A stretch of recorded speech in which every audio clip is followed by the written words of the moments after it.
Légère comme de la plume, ultra résistante une fois tissée.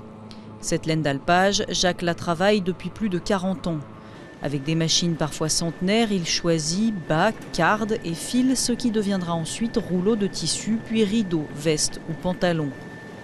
En 2006, la filature Arpin est déclarée patrimoine vivant, symbole d'un savoir-faire unique qui ne tient qu'à un fil dans une industrie dévastée par les délocalisations.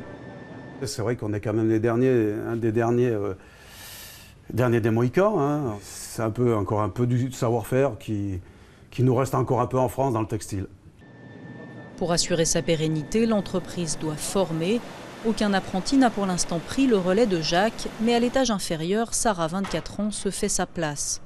Aujourd'hui responsable recherche et développement, elle a aussi appris à tisser à l'ancienne sur des engins classés monuments historiques.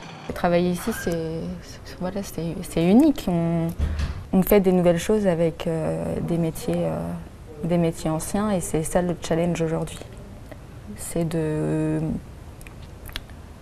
On a un savoir-faire et ce savoir-faire, il faut le moderniser. Autrefois vendu aux montagnards, le drap de laine Arpin, résistant et chaud, s'est déjà fait une place sur le marché du luxe. Mais avec des coûts de production élevés, l'entreprise cherche à séduire des clients hors de France. Il faut qu'on aille vraiment à l'export, en Asie et aux États-Unis notamment. En Asie parce qu'en fait on s'aperçoit que les Japonais, les Coréens du Sud sont fans de notre laine en fait. Il y a beaucoup de mains, beaucoup de matière, qui est un produit assez rare et exceptionnel. Et la France, le luxe, le savoir-faire, l'art de vivre à la française, on représente tout ça en fait. Trouver de nouveaux marchés, question de survie pour cette entreprise bicentenaire qui espère bien continuer à défier le temps.